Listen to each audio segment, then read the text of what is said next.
how to install Android apps on laptop. So if you want to install Android apps on your laptop without any emulator or without any heavy emulators like BlueStacks and all that, then what you need to do is just simply go with your search at first, and under search you need to search for Windows features on or off and hit the enter. You'll see a window pop up with a list of options. Now you need to scroll down and then find virtual machine platform. If it's not enabled, tick the box. Once done, you need to restart your computer. This step is super important. Otherwise, you'll run into problems during the setup. So once your PC is back on, open the setup folder. Before that, you need to just simply go and copy the link which is in the description below. And from here, you need to download the WSA package for your PC.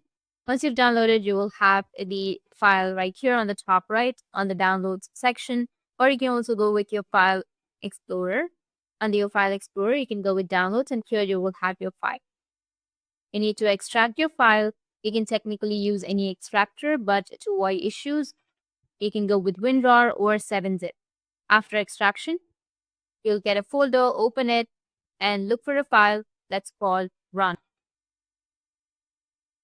Once you find the file, you need to right click on it and then go with run as administrator.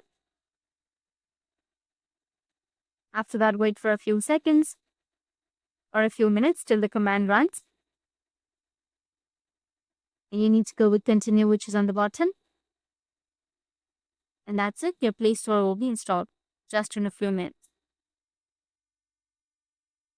After that, you can just simply go and search for Play Store and you will find your Play Store. You can go and sign in. And in this way, you'll be able to install your Android apps on your laptop with your Play Store. And if you have any questions, feel free to comment below. Thanks for watching.